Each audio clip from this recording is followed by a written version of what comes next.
Hi guys, Ali back again. I'm just going to share with you a very quick journal that I've made.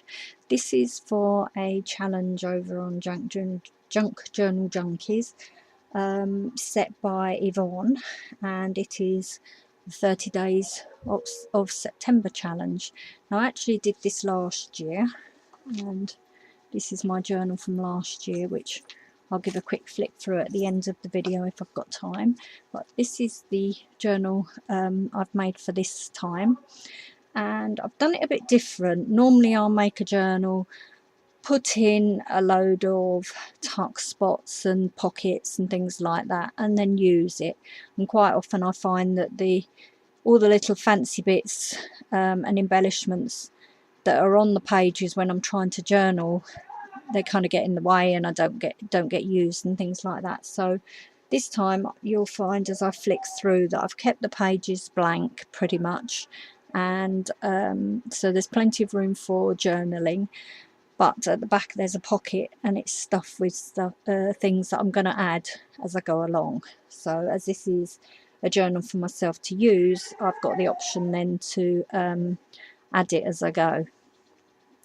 So for the cover of this journal, I've used some Tim Holtz grunge paper, which I've inked and then used matte medium over the top to give it a nice texture.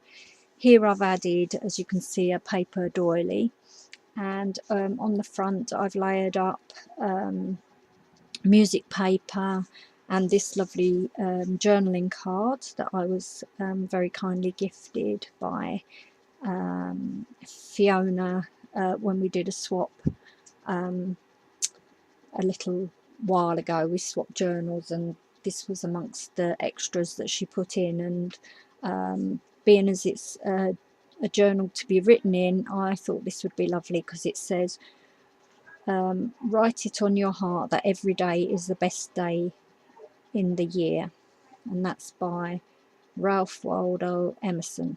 So I just thought that was really nice to go on the front of a journal.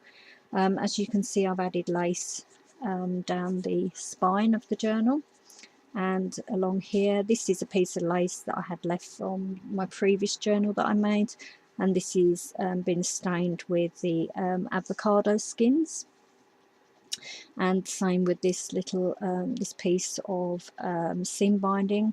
As you can see, I've used some of the tulle and a fabric embellishment of a butterfly in the corner and layered up. This is a little flower that I've crocheted. It wasn't brilliant, but because it's hidden under all the other bits, it looks fine on there.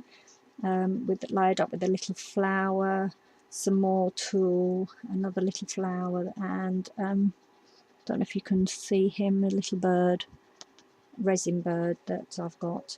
You'll also see that I've machine stitched around the edge of the journal, and I actually machined the journaling card on.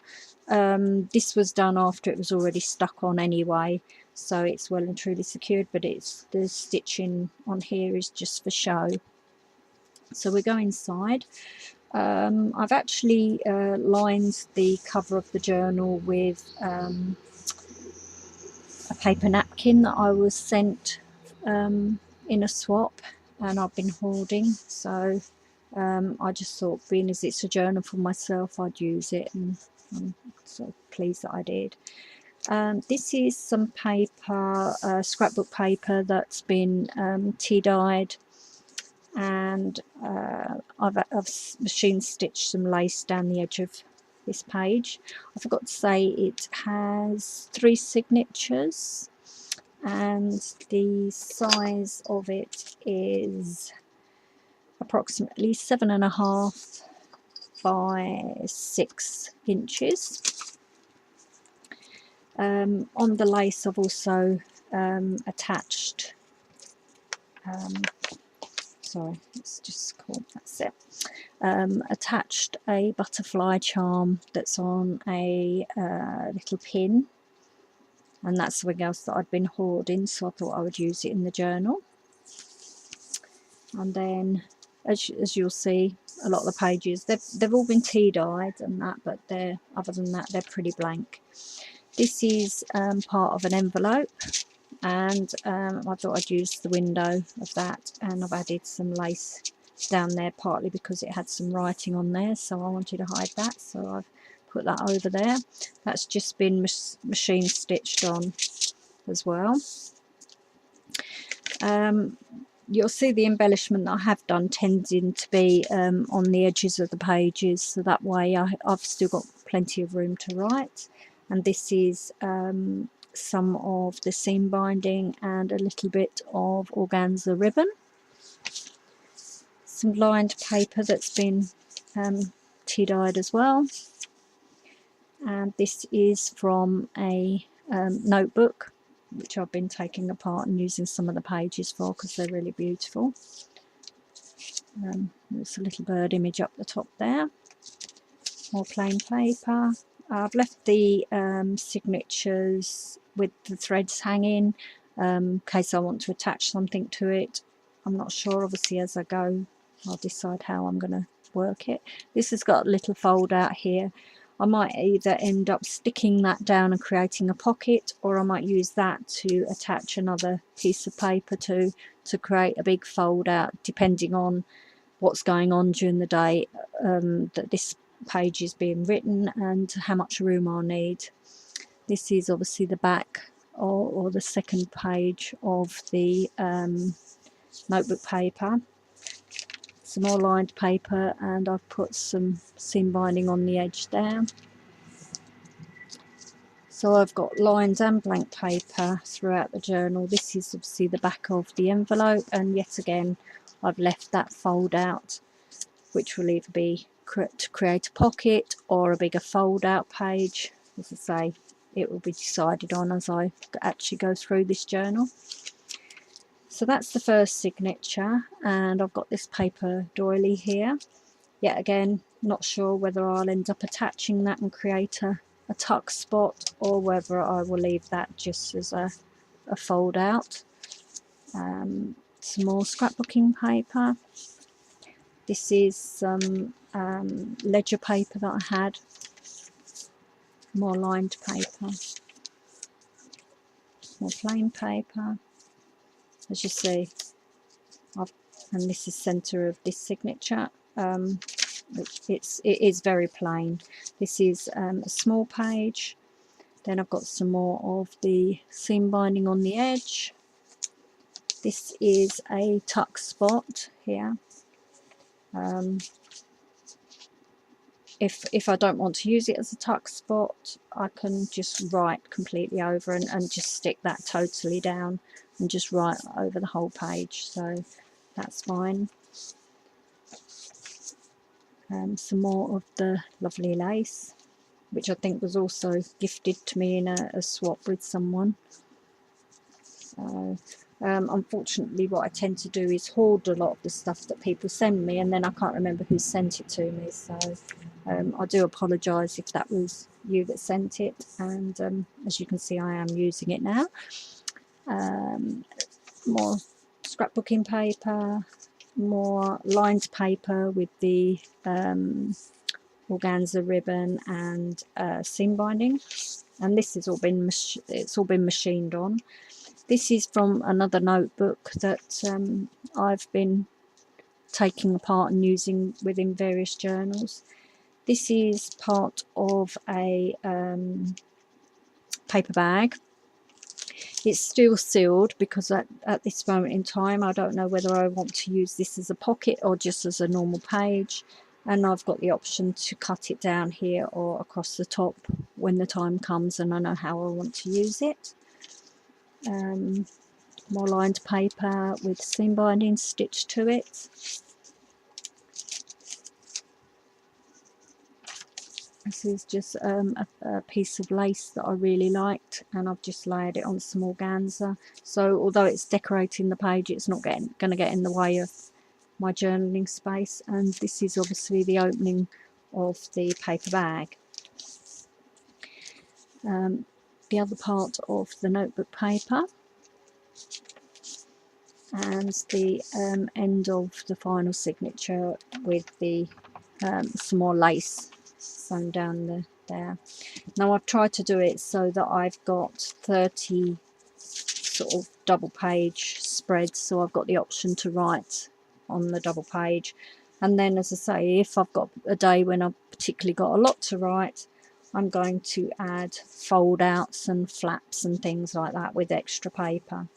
And then at the back here I've created a pocket with some more of the grunge paper that's been inked, and that was machine stitched onto the cover as I went round the outside there. So that's created a nice secure pocket. And then I've got some journaling cards and some scraps of paper, some pockets, more doilies, some little tabs, and all sorts of ephemera, some scraps of scrapbooking paper that's been tea dyed, a pocket here with all sorts of bits and pieces in it, another little pocket, vellum bag, a paper bag, and that's got a load of bits and pieces in there, more doilies and bits and pieces of ephemera, more pockets. So I've got lots of bits that I've pulled together that if I want to use in the journal I can. They'll all be with the journal because they're tucked in the pocket at the back, but obviously until I start using the journal I'm not sure where I want them to go. So I thought this would be the best way of actually working with this journal, and obviously I'll see what happens as I go along as to how successful that is. So I'm afraid that obviously at the moment it's quite boring for you to look at because it's not got all the tuck spots and things, but as I say, I wanted to try and make it a more workable journal for myself to use, and hopefully I'll be able to add the interest as I go. So perhaps at the end of September, when I've completed this, I'll be able to come back and do a bit of a flip through, and you'll be able to see how well that's worked. So that's that one, and then I'll just give you a quick flip through because I probably shared this one before I used it, but this is how it is with the when I've actually used it, and you'll see that obviously I've got journaling cards that I've tucked in to use and then didn't end up using them. So this is why I thought I'd try a different way, and I can add the embellishments and stuff as I go. So obviously I like to have my little photos. Yet again, there's a card here that wasn't used, but I've got a little receipt under that, so that's fine. That just creates a tuck spot. I used numbered day tabs, might try and do that again in the new one. This obviously had a fold out, and there's like receipts and things tucked in there.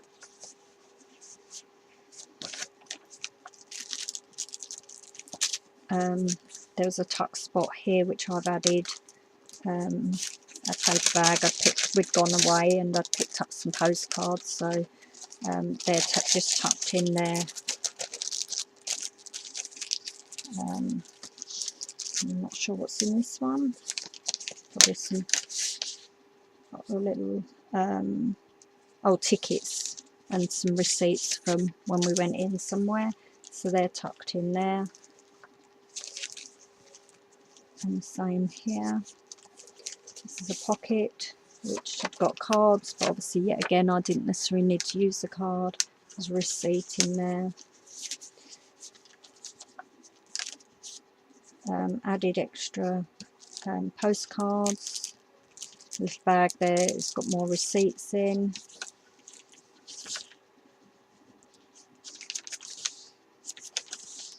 But yet again I've got a really nice layout there, but I've not used it.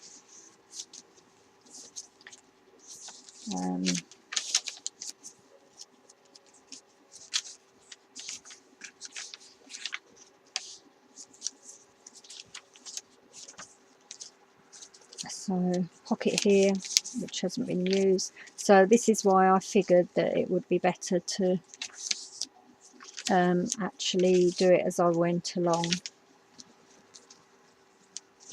See, created a pocket here, didn't need it, so I've just written on there. So yeah, yet again, I think obviously last year I've done the same thing with the seam binding and put the little bits on there.